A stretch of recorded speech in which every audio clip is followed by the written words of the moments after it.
الحمد لله وحده، والصلاة والسلام على محمد لا نبي بعده، ولا رسالة بعد رسالتي، ولا نبوة بعد نبوتي، ولا كتاب بعد كتابي، ولا معصوم بعد اسمتي، ولا سنة بعد سنتي، ولا أمة بعد أمتي. صدق الله العظيم وصدق رسوله النبي الكريم، ونحن على ذلك لمن الشاهدين والشاكرين، والحمد لله رب العالمين. قال الله تبارك وتعالى في القرآن المجيد: فأعوذ بالله من الشيطان الرجيم، بسم الله الرحمن الرحيم.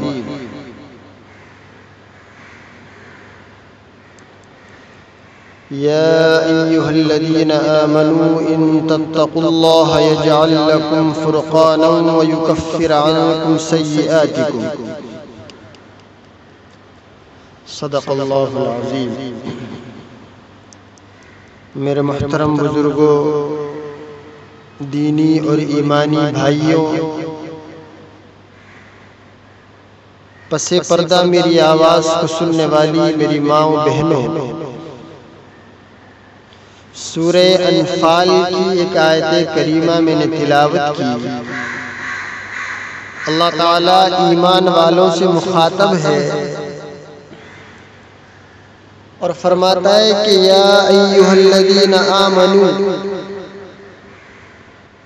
اے ایمان والو، ان تتقوا اللہ یجعل لکم فرقانا، اگر تم اللہ سے ڈرتے رہو گے تو اللہ تعالیٰ تم کو ایک فیصلے کی چیز دے گا اور تم سے تمہارے گناہوں کو دور کر دے گا. بہت سی جگہوں پر اللہ نے ایمان والوں اور اچھے عمل کرنے والوں کے تعلق سے بہت سی بشارتیں دی ہیں قرآن کریم کے اندر، اور ہمارے اور آپ کے اس کائنات کے نبی محمد عربی صلی اللہ علیہ وسلم کی زبان سے بھی اللہ نے بہت ساری چیزیں ایمان والوں کے عمل کرنے کے تعلق سے اور نہ کرنے کے تعلق سے بشارتیں دلوائی. ضرورت اس بات کی ہے کہ ایمان والا قرآن کے حکم اور رسول اللہ صلی اللہ علیہ وسلم کے ارشادات جو آپ صلی اللہ علیہ وسلم نے فرمائے ہیں، صحابہ نے ہم تک پہنچائے ہیں، ان کا علم حاصل کرے اور سمجھے اور جانے کہ قرآن ہم سے کیا چاہتا ہے، اللہ کے رسول صلی اللہ علیہ وسلم ہم سے کیا چاہ کر کے ہے. اگر ہم اللہ سے ڈریں جیسا اس سے ڈرنے کا حق ہے، اور ڈرتے ہوئے اللہ کے حکم کو رسول اللہ صلی اللہ علیہ وسلم کے طریقے پر پورا کریں، تو جو آج کائنات کے اندر جو وبا ایک کرونا وائرس کی شکل میں پھیلا ہوا ہے، اللہ اس چیز کو کبھی بھی ایمان والے کے اوپر نہیں مسلط کرتا. اس کے آنے کی ہی وجہ سب سے بڑی یہی ہے کہ ہم نے اللہ کے حکم کو رسول اللہ صلی اللہ علیہ وسلم کے طریقے پر ادا کرنا چھوڑ دیا، اور انسان بھول گیا اپنی وقت، اپنی اوقات، اپنا اسٹیٹس کہ میں کیا ہوں، میرا ایمان مجھ سے کیا چاہتا ہے. اپنے ایمان کی قدر و قیمت کو بھول گیا، اپنے اخلاق کو بھول گیا، اپنے اعمال کو بھول گیا، اپنے معاشرے کو بھول گیا، اور ہر وہ غلط چیز جو اللہ نے اور اس کے رسول صلی اللہ علیہ وسلم نے منع فرمائی تھی، ایمان والے کے اندر 100% پائی.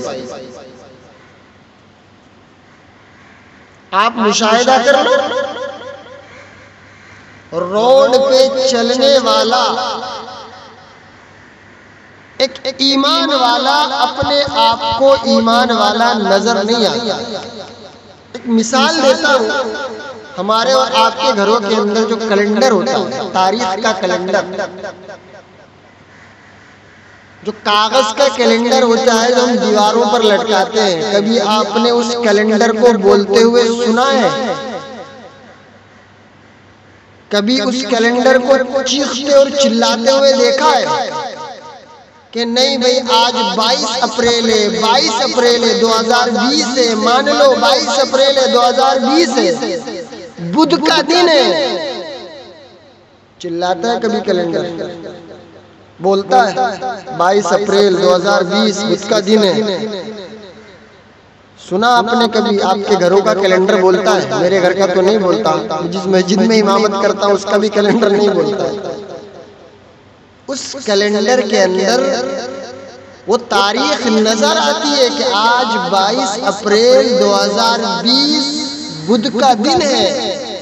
ایمان والے کو بھی ٹھیک اسی کیلنڈر سے سبق حاصل کرنا چاہیے کہ اپنی آئیڈینٹی اس کو بتانی نہ پڑے، وہ ظاہری اعتبار سے ایمان والا نظر آئے، اس کو بتانا نہ پڑے کہ میں عبداللہ عبد الرحمن مسلمان ہوں، ایمان والا ہوں۔ اور یہ سب چیزیں انسان آخرت کو بھولنے کے نتیجے میں گزارتا ہے۔ اس کو فکر ہی نہیں ہے قیامت کی کہ قیامت میں آئے گا، اس کو فکر ہی نہیں ہے اپنے اعمال کی کہ میرے یہ عمل اس کے نتائج کیا ہونے والے ہیں، کیا معاشرے پر اثر پڑنے والا ہے۔ ارے آپ اپنے اعمال کو اور اس کے نتائج کے بارے میں کبھی سوچا ہے جو آپ کرتے ہیں معاشرے میں کیا بگاڑ پیدا ہو رہا ہے؟ آپ نے کبھی اس چیز پر غور کیا؟ نہیں۔ نبی کریم صلی اللہ علیہ وسلم کا ارشاد ہے کہ اس امت میں ایک زمانہ ایسا آئے گا کہ آدمیوں اور مکان زمین میں دھس جائیں گے،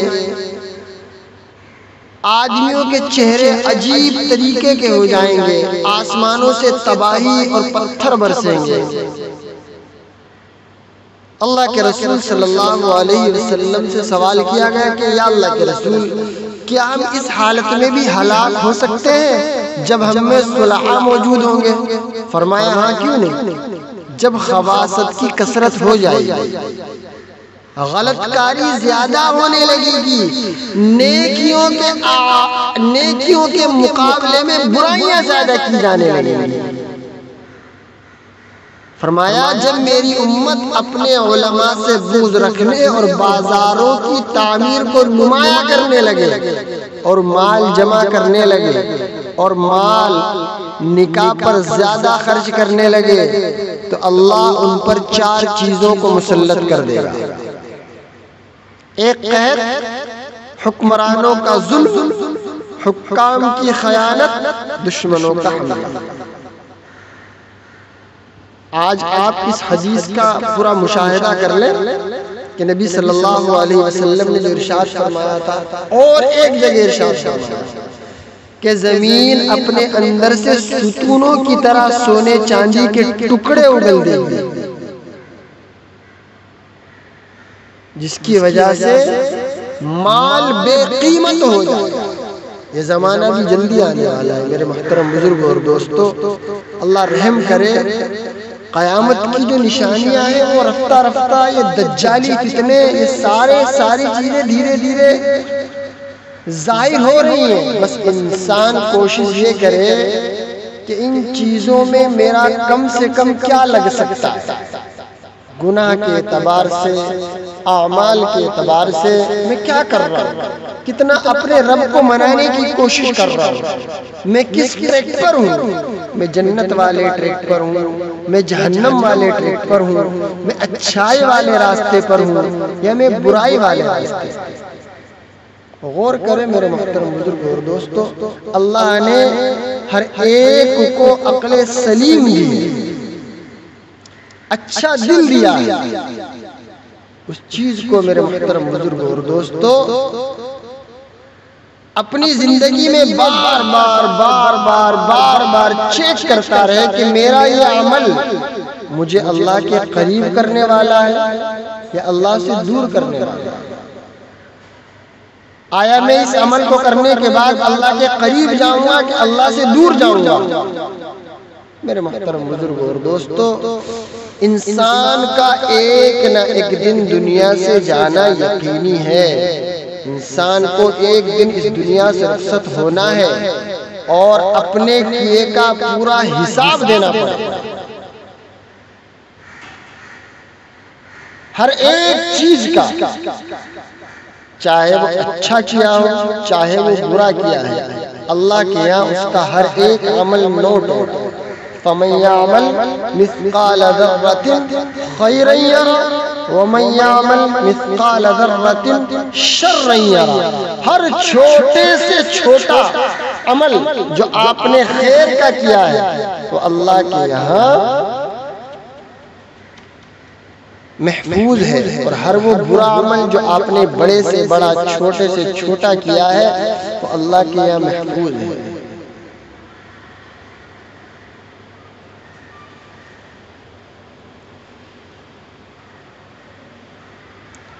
میں بہت سارے واقعات آپ کو بتاتا رہتا ہوں کہ ہم کو کیا کرنا چاہیے کیا نہیں کرنا چاہیے۔ انسان کو سب سے زیادہ جو عمل کرنا چاہیے وہ یہی کہ میرے ہر عمل میں اس چیز کو انسان چیک کرے کہ میرے اس عمل سے میرا رب راضی ہوگا یا مجھ سے ناراض ہوگا۔ اس چیز کا پہلے درجے پر ترجیح رہے کہ میرا یہ عمل اللہ کے نزدیک ناراضگی کا سبب ہے یا اللہ میرے اس عمل سے راضی ہو۔ اور موت کا ہر وقت انسان استحضار رکھے کہ بہرکیف ایک دن مجھے دنیا سے جانا ہے، مجھے موت آئے گی، ایک وقت آئے گا میرا جسم میرا روح میرا جسم دونوں چیزیں ایک دوسرے سے جدا کر دیں گے، اور انسان اس وقت کو یاد کر کے سوچے میرے محترم بزرگوں، وقت میرے پاس آج کم ہے، مجھے پولیس اسٹیشن بلایا ہے، میٹنگ میں جانا ہے، میں ایک واقعہ موت کے وقت کی کیفیت کیا ہوگی انسان کی عرض کر کے آپ تمام حضرات سے رخصت لیتا ہوں۔ انسان کی جب روح نکلتی ہے تو انسان کا منہ کھل جاتا ہے، ہونٹ کسی بھی قیمت پر آپس میں چپکے ہوئے نہیں رہ سکتے۔ غور سے سننا، روح پیر کو کھینچتی ہوئی اوپر کی طرف آتی ہے، جب پھیپھڑوں اور دل تک روح کھینچ لی جاتی ہے تو انسان سانس ایک ہی طرف یعنی صرف باہر کی طرف لیتا ہے، انسان کی سانس صرف باہر کی طرف چلنے لگتی ہے۔ یہ وہ وقت ہوتا ہے جب انسان چند سیکنڈ میں انسان شیطان اور فرشتوں کو دنیا ہی میں اپنے سامنے دیکھتا ہے۔ ایک طرف شیطان اس کے کان کے ذریعے کچھ مشورے تجویز کرتا ہے تو دوسری طرف اس کی زبان اس کے عمل کے مطابق کچھ الفاظ ادا کرنا چاہتی ہے۔ اگر انسان نیک ہوتا ہے تو اس کا دماغ اس کی زبان کو کلمہ حق، کلمہ شہادت لا الہ الا اللہ محمد الرسول اللہ صلی اللہ علیہ وسلم کی تلقین اور ہدایت دیتا ہے۔ اور اگر انسان کافر ہوتا ہے، مشرک ہوتا ہے، بددین ہوتا ہے یا دنیا پرست ہوتا ہے تو اس کا دماغ کنفیوژن اور ایک عجیب حیرت کا شکار ہو کر شیطان کے مشورے کی پیروی کرتا ہے اور انتہائی مشکل سے کچھ لفظ زبان سے ادا کرنے کی بھرپور کوشش کرتا ہے۔ یہ سارا کا سارا عمل میری ماں بہنوں، میرے بزرگوں، دوستوں اتنی تیزی سے ہوتا ہے کہ دماغ کو دنیا کی فضول باتیں سوچنے کا موقع ہی نہیں ملتا۔ انسان کی روح نکلتے ہوئے ایک زبردست تکلیف ذہن محسوس کرتا ہے، لیکن تڑپ نہیں پاتا، کیونکہ دماغ کو چھوڑ کر باقی جسم کی روح اس کے حلق میں اکٹھی ہو جاتی ہے، اور جسم ایک گوشت بے جان لوتھڑے کی طرح پڑا ہوا ہوتا ہے جس میں کوئی حرکت کی گنجائش باقی نہیں رہتی۔ آخر میں دماغ کی روح بھی کھینچ لی جاتی ہے، آنکھیں روح کو لے جاتے ہوئے دیکھتی ہیں، اس لیے آنکھوں کی پتلیاں اوپر چڑھ جاتی ہیں، یا جس سمت فرشتے روح قبض کر کے جاتا ہے اس کی طرف ہو جاتی ہیں۔ اس کے بعد انسان کی زندگی کا وہ سفر شروع ہوتا ہے جس میں روح تکلیفوں کی تہ خانوں سے لے کر آرام کے محلات کی آہٹ محسوس کرنے لگتی ہے، جیسا کہ اس سے وعدہ کیا گیا ہے، جو دنیا سے گیا وہ واپس کبھی نہ لوٹا، صرف اس لیے کیونکہ اس کی روح عالم برزخ میں اس گھڑی کا انتظار کر رہی ہوتی ہے جس میں اس سے اس کا ٹھکانہ دیا جائے گا۔ اس دنیا میں محسوس ہونے والی طویل مدت ان روحوں کے لیے چند سیکنڈ سے زیادہ اور کچھ نہیں، یہاں تک کہ اگر کوئی آج سے کروڑوں سال پہلے ہی کیوں نہ مر چکا ہو۔ میری ماں و بہنوں، بڑے سوچنے کا مقام ہے۔